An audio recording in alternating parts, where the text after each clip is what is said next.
me gustaría presentar como se merece a Diógenes Laercio, el autor de este verdadero tesoro, que son las vidas y doctrinas de los más célebres filósofos, pero lamentablemente no puedo, porque no se sabe nada de él. Lo más que, se cree saber, más que se sabe, es que vivió en torno al reinado de Alejandro Severo. Alejandro Severo vivió entre, Alejandro... sí, hablamos del reinado, no de la vida, claro, sino de su imperio. Y bueno, fue emperador desde el año 222 hasta 235, digamos, que voy a poner que floreció en torno al año 222. Y es todo lo que puedo decir, en realidad es todo lo que puedo decir, y alguien se preguntará, bueno, entonces esta imagen, pues evidentemente no es suya, aunque tienen el buen criterio de hacer que sea alguien desconocido, alguien que permanece completamente anónimo. Bueno, esta es la edición de Bompiani, colección Il Pensiero Occidentale, al cuidado de Giovanni Reale, con la colaboración de Giuseppe Girgenti e Ilaria Ramelli. Debería haber... perdón, sí, estaba intentando toser. El pensamiento occidental de Bompiani, con el texto griego, naturalmente, Giovanni Reale, Giuseppe Girgenti, ese gran y benemérito editor de clásicos filosóficos, e Ilaria Ramelli. Año, vamos a ver... Bueno, hay que hacer notar que es un volumen publicado en colaboración con el Instituto Platón, la Academia Internacional para la Filosofía del Principado de Liechtenstein. O sea, cada edición tiene el apoyo, cuando lo logran, de una institución interesada en el autor o en la obra, y bueno, aquí ni más ni menos que el Principado de Liechtenstein con su Academia Internacional de Filosofía. Decía que esto es del año... para dar todos los datos, porque realmente es un tesoro de edición, es del año 2005, aunque imagino que habrá habido nuevas ediciones. Como decía, la portada, el señor de la portada, no es nadie conocido. En portada, cabeza de filósofo del siglo IV. ¿De dónde sale esto? No lo había visto nunca. En serio, no lo había visto nunca. Cabeza de filósofo del siglo IV antes de Cristo, por tanto, no puede ser evidentemente de ninguna manera Diógenes Laercio. Es un filósofo, es un filósofo que se usa como símbolo de los filósofos biografiados. Museo de Reggio Calabria, particular, supongo que es un particular de la obra, que no es la obra entera, entiendo que quiere decir eso. Bueno, y la portada dirigida por Polistudio, que suena también como a filósofo griego. Pues no puedo hablar de la vida de quien tanto habló de la vida de otros. No sabemos nada, absolutamente nada, de la vida de Diógenes Laercio. Lo que sí que puedo decir es que, y ya lo he dicho, que esto es un verdadero tesoro, que es la lectura más razonable con la que iniciarse en la filosofía, que más que un tratado es un libro de chistes. Realmente es un libro de chistes, de anécdotas, algunas procaces y escatológicas, que no dejan de mostrar adecuadamente la filosofía de cada uno de los biografiados, entre tantos chistes intercambiables. O al menos, hay que decir que esto quizá no se puede predicar de todos los filósofos, pero sí de los importantes, sí de los biografiados con más espacio, que son ante todo y sobre todo Platón y Epicuro. Desde luego de Platón y de Epicuro sí que da, entre tanto chiste y anécdota, una imagen adecuada, muy adecuada y muy útil para conocer su doctrina. Tan tesoro como la edición en griego e italiano lo es nuestra magnífica traducción castellana, clásica como la de Ranz Romanillos, de las vidas paralelas de Plutarco. La traducción clásica castellana es, sin duda alguna, la de José Ortiz y Sainz,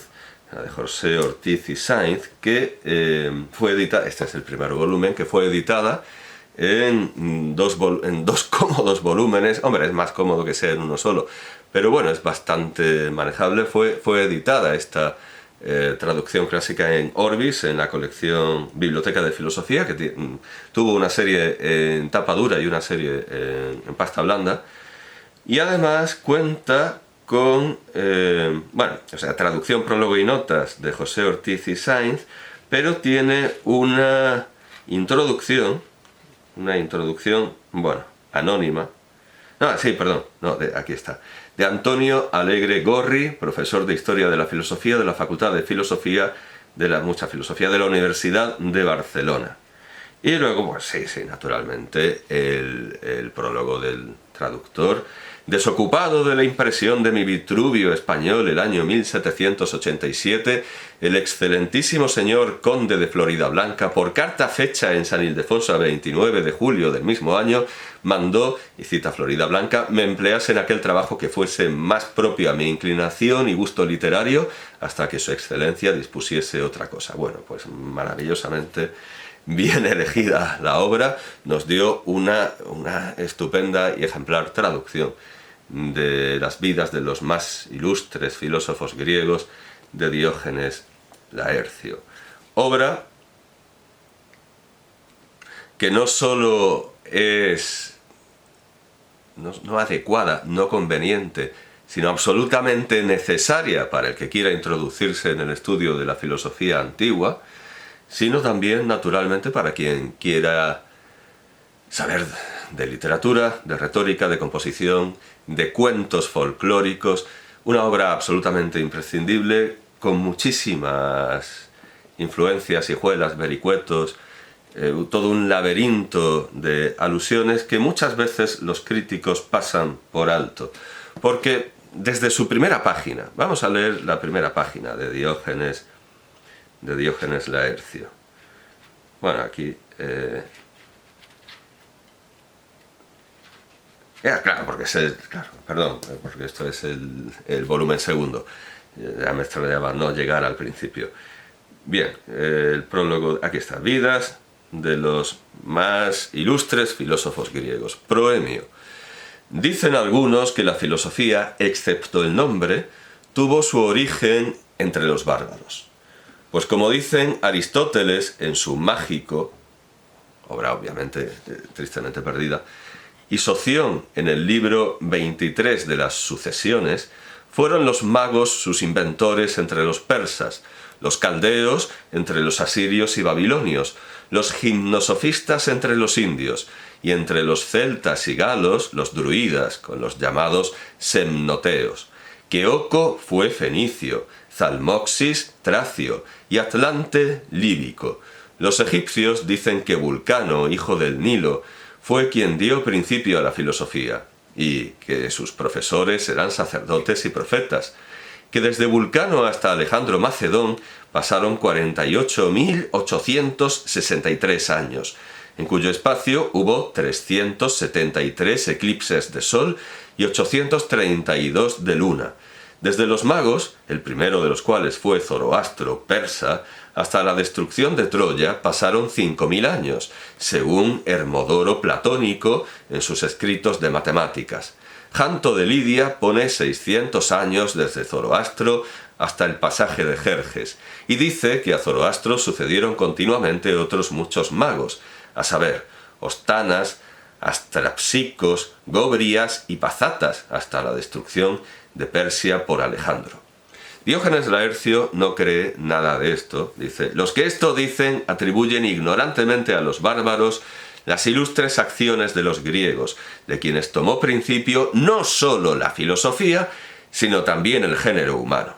Bueno, naturalmente esto es una estupidez, pero todo lo que ha dicho previamente y todo lo que tan eruditamente ha citado, ha hecho, desde luego, elevar y ha hecho volar la imaginación de muchos autores de su posteridad, y desde luego ha dado origen o ha coadyuvado, ha ayudado grandemente a la creación de la filosofía comparada, aunque en realidad toda filosofía debería ser comparada. Entre aquellas imaginaciones que exaltó este texto, esta enumeración, y con la que jugó irónicamente el autor que vamos a mencionar, está, bueno, pues ¿quién va a estar? Cervantes en el Quijote. Aunque de esto los cervantistas no se han dado cuenta. Tenemos en la primera parte del Quijote, capítulo 47, tengo la edición de Francisco Rico, digitalizada con hipervínculos, lo cual es muy útil, en el Centro Virtual Cervantes, del Instituto Cervantes. Bien, pues al llegar a este párrafo, vamos a ver cómo la nota la edición de Francisco Rico. A la mano de Dios, replicó Don Quijote. Pues así es, quiero, señor caballero, que sepades que yo voy encantado en esta jaula por envidia y fraude de malos encantadores. Por cierto, un pasaje admirablemente ilustrado, es uno de mis grabados preferidos de Doré, del Quijote de Doré, que por cierto está en esta edición de 1966, la edición de, no sé, del centenario, aunque no tengo muy claro de qué centenario. Vamos a ver, es una edición que conozco, por cierto, gracias a los cervantistas indignados porque me metiera con un aspirante a cervantista. Bueno, es una edición magnífica y agradezco desde luego que me la hayan dado a conocer. Tiene 356 grabados de Doré, el comentario de Clemencín, estudio crítico de Luis Astrana Marín y un índice de los ilustradores y comentadores del Quijote por Justo García Morales. Una auténtica maravilla la edición. De Ediciones Castilla, 1966, un auténtico prodigio. Don Quijote y Sancho parece ser que bueno, estaban pintados en negro, pero pocas ediciones conservan eso. O bueno, puede ser que lo que yo haya visto sea una edición tuneada, no lo sé. Bien,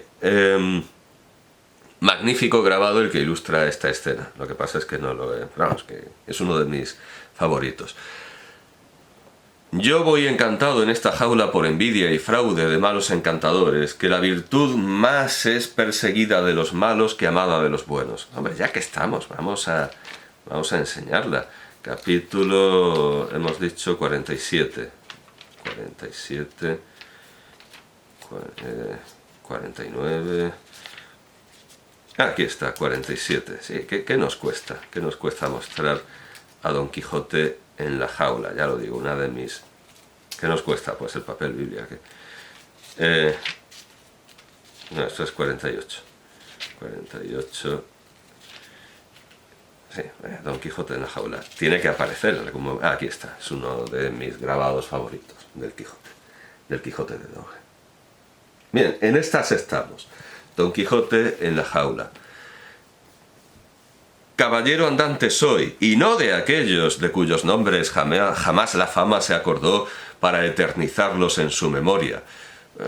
En fin, lamentablemente Diógenes Laercio es de alguna manera un filósofo anónimo. No de aquellos de cuyos nombres jamás la fama se acordó para eternizarlos en su memoria, sino de aquellos que a despecho y pesar de la misma envidia y de cuantos magos crió Persia, brahmanes la India, ginosofistas la Etiopía, ha de poner su nombre en el templo de la inmortalidad, para que sirva de ejemplo y dechado en los venideros siglos, donde los caballeros andantes vean los pasos que han de seguir, si quisieren llegar a la cumbre y alteza honrosa de las armas. Bueno, pues aquí Cervantes ha cogido esta enumeración de Diógenes Laercio, que es magos druidas, no, perdón, magos, gimnosofistas, druidas, y luego Ocozalmoxis, magos, gimnosofistas y druidas.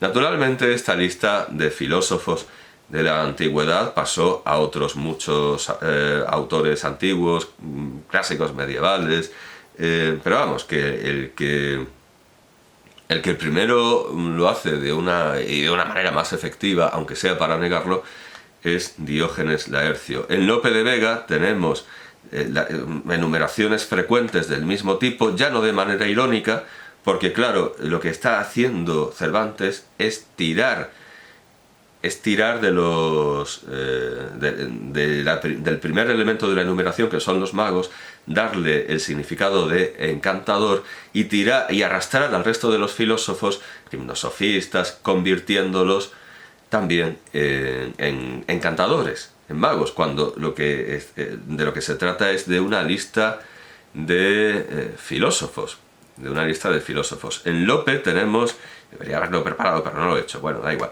En Lope tenemos enumeraciones parecidas, pero vamos, no me va a costar encontrarlo en el Corde.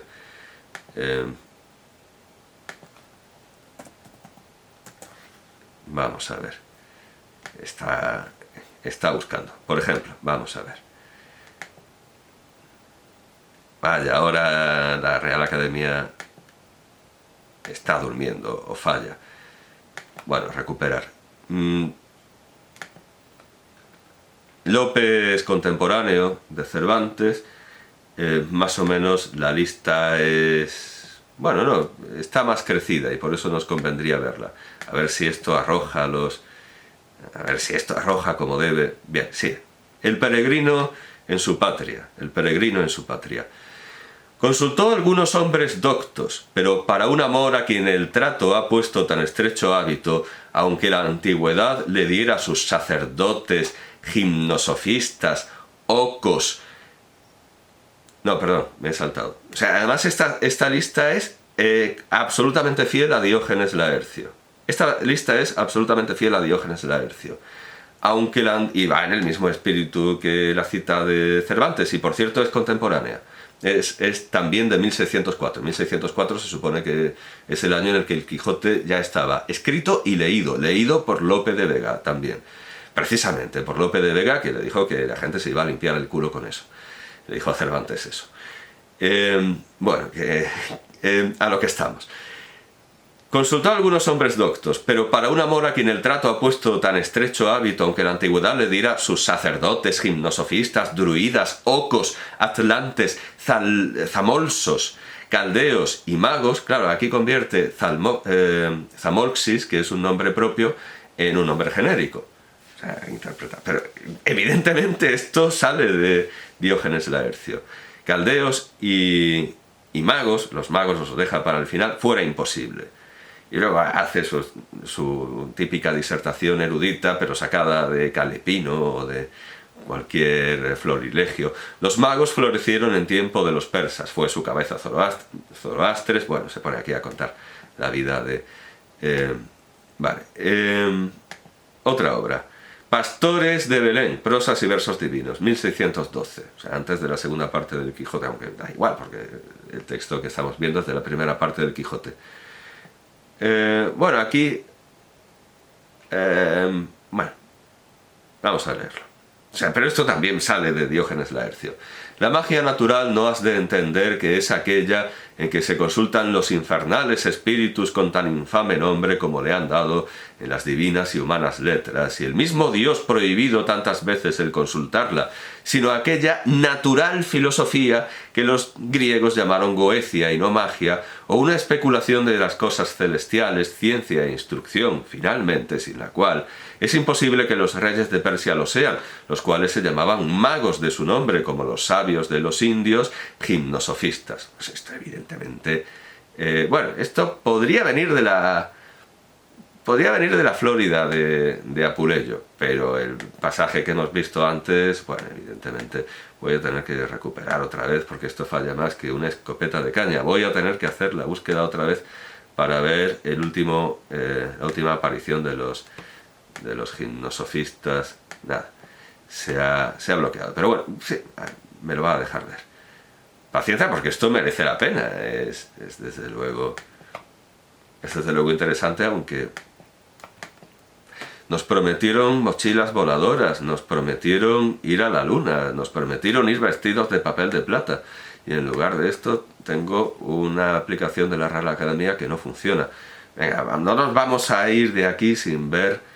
No nos vamos a ir de aquí sin ver la tercera... Ah, bueno, pero no, he buscado Lope y este es Lope de Deza, en el gobierno político de Agricultura. Pues bueno, está cerca, pero vamos, no nos interesa. Nos interesa ver en qué para todo esto, porque ya hemos visto que Lope citaba los sabios de la antigüedad que se citaban en la antigüedad, pero Bernardo de Torres, en su crónica agustina de 1657, impresa en la Universidad Nacional Mayor de San Marcos... Ah, no, perdón, esta es la edición moderna.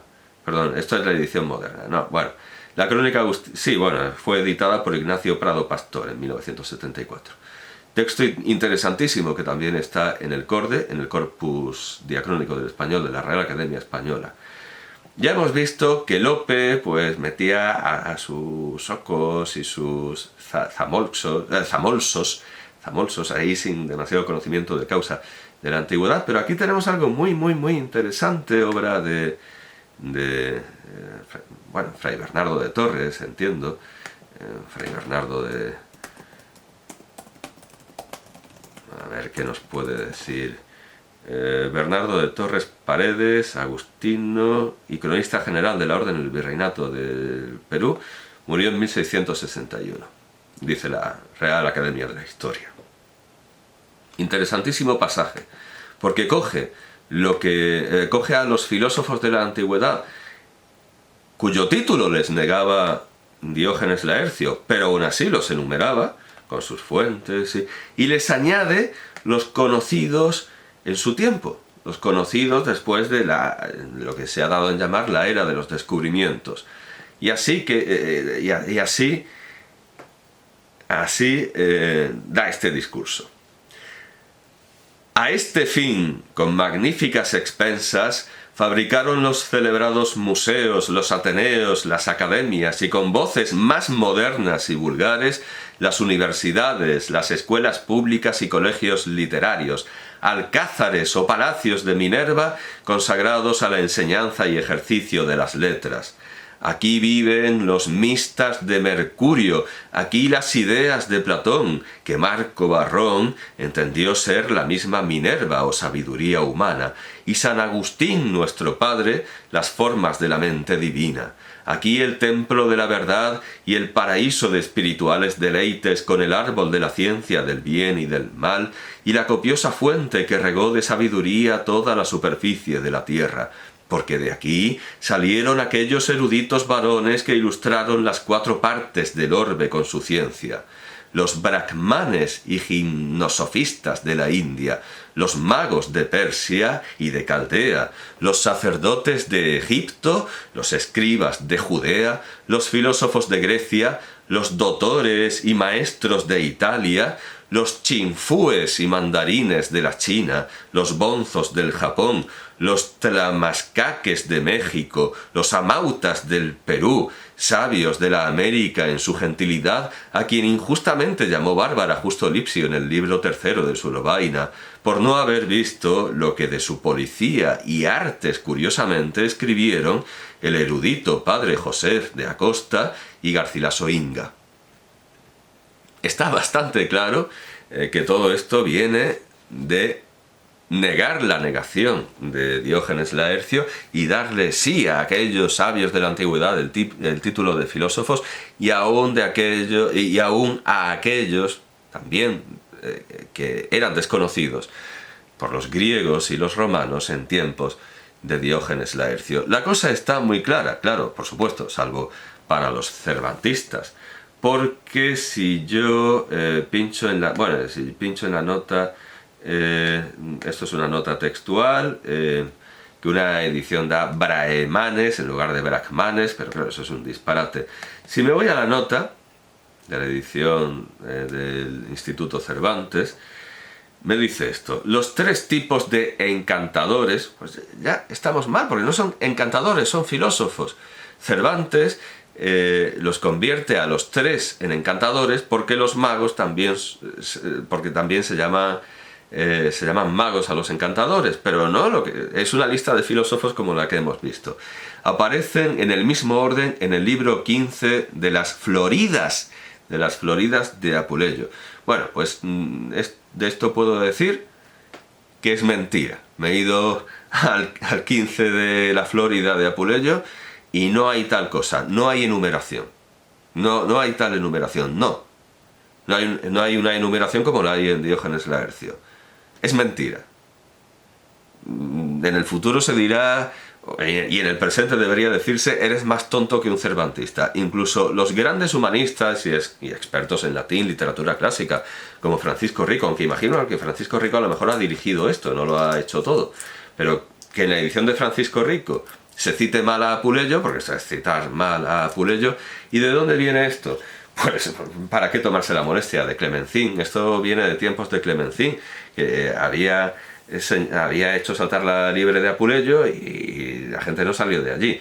Plinio, que supo todo lo que supieron de geografía e historia natural los antiguos, colocó los gimnosofistas en la India, libro 7, capítulo 2, y lo mismo Apuleyo, haciendo grandes elogios de sus prácticas y costumbres, libro 1, Floridorum, pero no habla de ninguna enumeración, simplemente dice que Apuleyo los elogia sus prácticas y costumbres. Bueno, y también los elogia Cicerón. No sé por dónde pudo no sé por dónde pudo ocurrir ponerlos en la Etiopía. Verdad es que Don Quijote tenía licencias absolutas para decir, bueno o malo, cuanto se le ocurriese. De los magos ya se sabe que eran los filósofos de los persas. De los brahmanes habló también Plinio como de pueblos que habitaban las orillas de unos ríos que caían en el Ganges. Libro 6, capítulo 17. Apuleyo, más conforme en esto con las ideas de nuestra edad, los contó entre los sabios de la India. No hace ninguna enumeración Apuleyo. O sea, esta edición del Instituto Cervantes está mintiendo. Y luego sigue diciendo, de los brahmanes se pensaba en la época que eran sacerdotes que seguían la doctrina de Pitágoras. Los gimnosofistas, de los que hablan Plinio, Cicerón y San Agustín, y que reaparecen en la leyenda medieval de Alejandro, eran en todos los casos una especie de filósofos ascetas. No vamos a entrar en detalles sobre esto. Francisco Marcos Marín tiene un estupendo artículo sobre los brahmanes en la literatura española y arábigo-española, si no recuerdo mal. En fin, que desde luego deja en mantillas esta anotación, pero luego hay un comentario añadido con muchas abreviaturas, en fin. Plinio el Viejo, las que importan las clásicas son Plinio el Viejo, Historia Natural 7.2, Cicerón Tusculanas 5, San Agustín de Cubitate Dei 15. La falsa ubicación de los gimnosofistas en Etiopía puede deberse a que aparecen allí en la vida de Apolonio de Tiana, en la agricultura cristiana de Fray Juan de Pineda y en el Teágenes y Cariclea. Pero es que en la antigüedad se pensaba que había gimnosofistas, porque como gimnosofista es sabio desnudo, pues había sabios desnudos en Etiopía y en la India, o sea, no tiene más misterio. El origen, sí, pero aquí quieren darle más misterio. El origen de la confusión India-Etiopía puede deberse a una falsa lectura de un manuscrito, sí, de ahí va a venir, de un error en un solo manuscrito. De un manuscrito en el que India esté por Nubia. En el que India esté por Nubia. O sea, es un error en un manuscrito supuesto que... esto no hay por dónde cogerlo. ¿Cómo se documenta? Bueno, sí, hay un ejemplo, vale. Como se documenta en el códice R del libro del conocimiento de todos los reinos, folio 68. Bueno, muy bien, ya. Pero no viene de ahí. Sería preciso, acaso, recordar también la polémica que en la segunda mitad del 16 se desató sobre la reunificación de la Iglesia copta y la romana a través de la embajada del padre Francisco Álvarez ante el Papa y del etíope Zazagabo con el resto de Europa, con el resultado, al menos, del libro Fides Religio Moresque Aethiopum de Damião de Gauche. Vale, muy bien, esta última parte, muy erudita, pero muy bien, se aprende, pero no. Tenía aquí también, la edición de la edición de Florencio Sevilla Arroyo y Antonio